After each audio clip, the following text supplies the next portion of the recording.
मानव इतिहास की शुरुआत से ही हम सभी आसमान की तरफ देखकर हैरान होते आए हैं। हमारे पूर्वजों के अनुमान और आधुनिक विज्ञान की मदद से हम ये जान पाने में सफल हो पाए कि इस पूरे ब्रह्मांड में हमारी जगह आखिर कहाँ पर है। लेकिन खुद को जान पाने का ये सफर बहुत लंबा रहा। एक वक्त था जब धरती ब्रह्मांड का केंद्र मानी जाती थी और सभी का अनुमान था कि सूर्य और बाकी ग्रह धरती के चारों ओर चक्कर लगाते हैं। अगर कोई इस पर सवाल भी खड़ा करता तो उसे कड़ी सजा दी जाती, क्योंकि प्राचीन रोम में ये माना जाता कि इस पर सवाल खड़ा करना भगवान को चुनौती देना है। लेकिन वक्त के साथ सब सामने आ गया। धीरे धीरे इंसान की तरक्की के साथ हमें मालूम हुआ कि हमारी इस ब्रह्मांड में जगह आखिर कहाँ पर है। आइए चलते हैं एक छोटे से सफर पर, जहां हम हमारे घर यानी धरती से लेकर ब्रह्मांड के आखिरी छोर तक का सफर तय करेंगे। इस सफर को तय करने के लिए हम समय सीमा से नहीं बंधे। हम अपनी कल्पनाओं के आधार पर इस पूरे ब्रह्मांड में कहीं भी आ जा सकते हैं। इस सफर को शुरू करने के लिए चलिए धरती से परे चलते हैं। धरती जो हमारा घर है और हमारी जानकारी में एकमात्र ऐसी जगह है जहां पर जीवन मौजूद है। शुरुआत करते हैं हमारे सबसे करीबी पड़ोसी चंद्रमा से, जहां पर धरती जैसा कुछ भी नहीं है।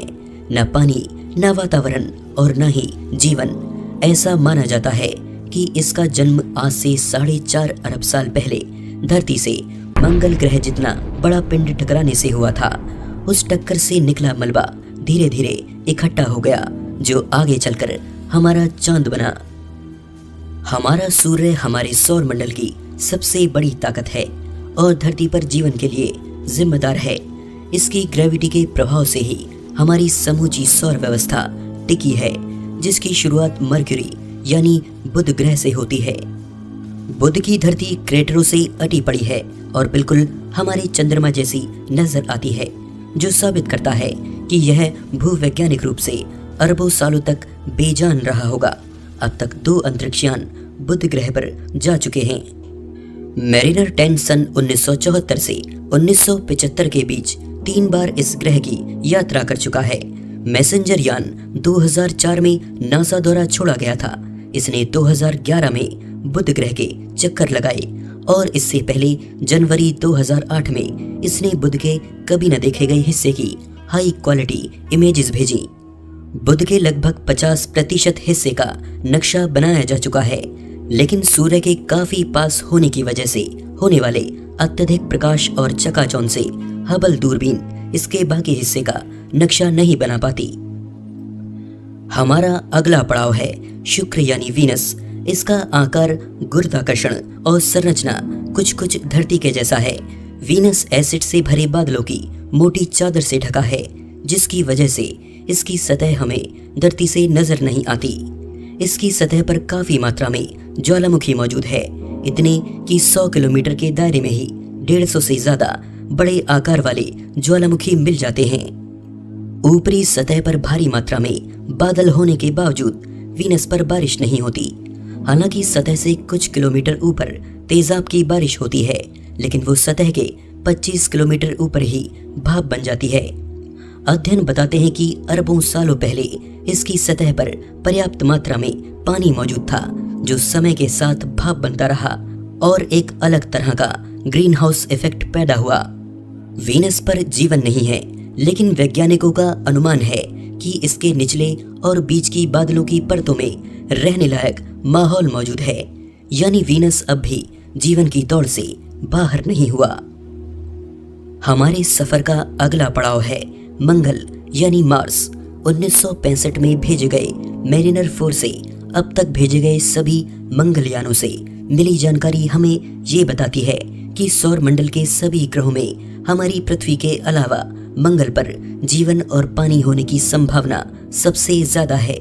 धरती से करोड़ों किलोमीटर दूर मंगल को वैज्ञानिक इस नजर से देखते हैं कि भविष्य में इस पर बस्ती बसा पाएंगे। इसके आगे मौजूद है एस्टेरॉयड बेल्ट, जो मार्स और जुपिटर के बीच रहकर सूर्य के चक्कर लगाती है। और यह है हमारी सौर व्यवस्था का सबसे बड़ा ग्रह जुपिटर यानी बृहस्पति। अपने 4 बड़े और दर्जनों छोटे चंद्रमाओं के साथ जुपिटर अपने आप में एक छोटे सोलर सिस्टम के जैसा है। अगर सौर व्यवस्था के बाकी सारे ग्रहों को मिला लिया जाए तब भी वे भार में जुपिटर का मुकाबला नहीं कर सकते। इसकी सतह पर है इसका ग्रेट रेड स्पॉट। भयंकर तूफान से बना ये लाल धब्बा हमारी धरती से 3 गुना बड़ा है। अनुमान है कि इसका ये तूफान पिछले 350 सालों से नहीं थमा। हमारा अगला पड़ाव है शनि, जो अपने शाही छल्लों से घिरा है और बेहद खूबसूरत नजर आता है। ये छल्ले बर्फ के कणों से मिलकर बने हैं और शनि की सतह से ऊपर लाखों किलोमीटर तक फैले हैं। कुल 62 चंद्रमा शनि के चक्कर लगाते हैं, जिनमें से टाइटन सबसे बड़ा और वायुमंडल को कैद कर रखने वाला सोलर सिस्टम का एकमात्र चंद्रमा है। इसके आगे मौजूद हैं यूरेनस और नेपच्यून, सौर व्यवस्था के सबसे बाहरी प्लेनेट, जो हमारे पूर्वजों की जानकारी से बाहर थे और जिनका पता इंसानों को टेलीस्कोप की खोज के बाद ही लग पाया। इन बाहरी प्लेनेट के आगे है कुइपर बेल्ट, जो पिछली वाली एस्टेरॉयड बेल्ट से 20 गुना चौड़ी और 200 गुना ज्यादा फैली है, जिसमें लाखों की संख्या में खगोलीय वस्तुएं मौजूद हैं, जो ठंड से जमे पानी, मीथेन और अमोनिया की बनी है। मानो लाखों छोटी छोटी बर्फ से बनी दुनिया यहाँ तैर रही हो, और हमारा प्लूटो इन्हीं में से एक है। और इसके आगे है मानव इतिहास का सबसे महान अंतरिक्ष यान वॉयेजर 1, जो अपने 40 साल के सफर को पूरा कर सौर मंडल से भी बाहर जा चुका है। ये हमसे लगभग 19 अरब किलोमीटर दूर है। ये मानवों द्वारा भेजा गया ऐसा यान है जिसने इंसानों को सबसे ज्यादा सौर मंडल के छिपे रहस्यों के बारे में बताया। हम आगे किसी और वीडियो में इसके बारे में विस्तार से बात करेंगे, लेकिन अभी आगे चलते हैं। इससे आगे आकर हमारा सौर मंडल लगभग खत्म हो जाता है और यहाँ से हमारा सूर्य एक आम तारे की तरह दिखाई पड़ता है। हम अपने सूर्य से इतनी दूर आ चुके हैं कि उसके प्रकाश को भी यहाँ आने में 1 साल लग जाता है। लेकिन यहाँ भी सूर्य की ग्रेविटी का असर खत्म नहीं हुआ है। अरबों की संख्या में छोटे छोटे कॉमेट्स अब भी सूरज के खिंचाव की वजह से यहाँ बने हुए हैं। धूमकेतु यानी कॉमेट्स का विशाल बादल यहाँ से हमारे सौर मंडल को घेरे हुए है, जिसे हम ऑर्ट क्लाउड कहते हैं। ये एक ऐसा विशाल बादल है जहाँ एक कॉमेट से दूसरे कॉमेट की दूरी करोड़ों किलोमीटर में है। इसलिए ऑर्ट क्लाउड वाकई में है या नहीं, इसका कोई सबूत हमें अभी तक नहीं मिला है। इसके अनुमान सिर्फ वैज्ञानिक आधार पर लगाए जाते हैं। माना जाता है कि ये बादल हमारे सौर मंडल की गुरुत्वाकर्षण सीमा पर है, जिसके बाद सूरज का खिंचाव बहुत कम रह जाता है और यहीं पर आकर हमारे सोलर सिस्टम का भी अंत होता है। लेकिन हमारा सफर अभी खत्म नहीं हुआ, आगे और भी रोमांचक यात्रा जारी है। अब हम ऐसी जगह से गुजर रहे हैं जो गुप्त अंधेरे से भरी है। हम यहाँ इंसानी आंखों से कुछ नहीं देख सकते, इसलिए हमें यहाँ इंफ्रारेड विजन की जरूरत है। इंफ्रारेड से देखने पर हमें इस अंधेरे में और भी कुछ अद्भुत दिखाई देने वाला है। ये है रोग प्लेनेट, ऐसा ग्रह जिसका कोई तारा नहीं है और जो इस अंधेरे में अकेला भटक रहा है। हमारी गैलेक्सी में ऐसे प्लैनेट्स की संख्या करोड़ों में हो सकती है। ये प्लैनेट परिवार के उन सदस्यों की तरह हैं जो अपने बनने के समय अपने साथियों से बिछड़ गए थे। ये रोग प्लैनेट्स ऊपर से भले ही बर्फ की मोटी चादर से ढके हों, लेकिन इनके केंद्र में पानी का विशाल समुद्र भी हो सकता है और क्या पता वहां जीवन किसी और रूप में सांसें ले रहा हो। अब हम अपने सफर का अगला पड़ाव खत्म करने के करीब हैं। हम अपनी मिल्की वे गैलेक्सी को गौर से देखते हैं। यहाँ चमकता हर बिंदु अपने आप में एक तारा है और हम हमारी गैलेक्सी में इस बिंदु पर मौजूद हैं। गैलेक्सी के केंद्र से 30,000 प्रकाश वर्ष दूर। यहाँ पर हमारे सफर का एक और पड़ाव खत्म होता है। अब हम अपने घर से इतनी दूर आ चुके हैं कि प्रकाश को भी यहाँ आने में हजारों साल लग जाएंगे, लेकिन हम यहाँ से अपनी पड़ोसी गैलेक्सी एंड्रोमेडा को देख सकते हैं। वैज्ञानिकों का अनुमान है कि हमारी मिल्की वे और एंड्रोमेडा गैलेक्सी बहुत तेजी से एक दूसरे की तरफ आगे बढ़ रही हैं और करीब 4 अरब साल बाद ये आपस में टकरा जाएंगी। ऐसी ही ढेरों छोटी बड़ी गैलेक्सी मिलकर एक लोकल ग्रुप बनाती हैं। इनकी तादाद इतनी ज्यादा है कि हम यहाँ से अपनी गैलेक्सी को ढूंढ भी नहीं सकते। लेकिन अगर आप इसे देखकर हैरान हैं तो ये जानकर आप दंग रह जाएंगे कि ऐसे ही हजारों लोकल ग्रुप मिलकर एक सुपर क्लस्टर बनाते हैं। यानी एक सुपर क्लस्टर में ऐसी हजारों लोकल ग्रुप हो सकते हैं। और यहाँ पर आकर हमें जो प्रकाश का छोटे से छोटा बिंदु दिखाई पड़ता है वो अपने आप में एक पूरी गैलेक्सी है, जिनमें हर गैलेक्सी में अरबों तारे जमा हैं। इस सुपर क्लस्टर को भी हम हमारे ब्रह्मांड का एक छोटा हिस्सा ही कहेंगे, क्योंकि हमारे ब्रह्मांड में 1 करोड़ सुपर क्लस्टर होने की संभावना है।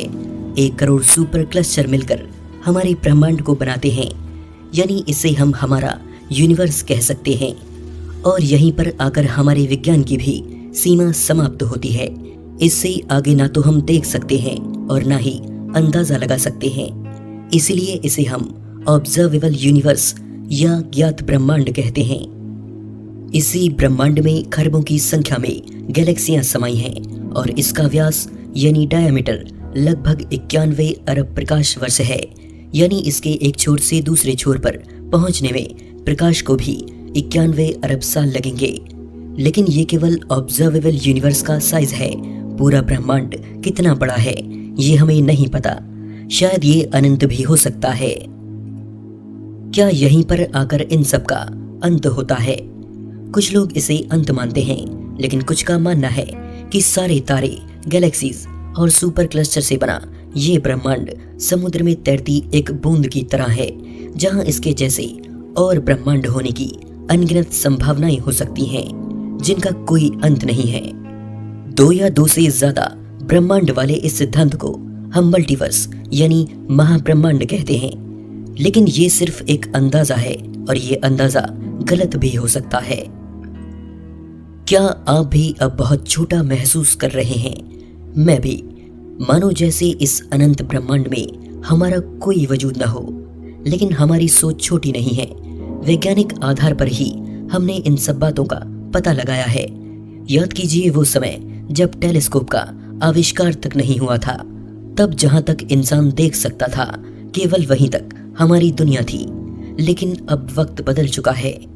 हमने बीते कुछ सदियों में बहुत कुछ हासिल किया है और आगे भी करते रहेंगे। वक्त की सीमा को तोड़ना शायद नामुमकिन हो, लेकिन अपनी विज्ञान की सीमा को हम और आगे लेकर जा सकते हैं। अब नहीं तो कुछ 100 साल बाद हम ब्रह्मांड के कुछ और राज जानने में सफल जरूर होंगे।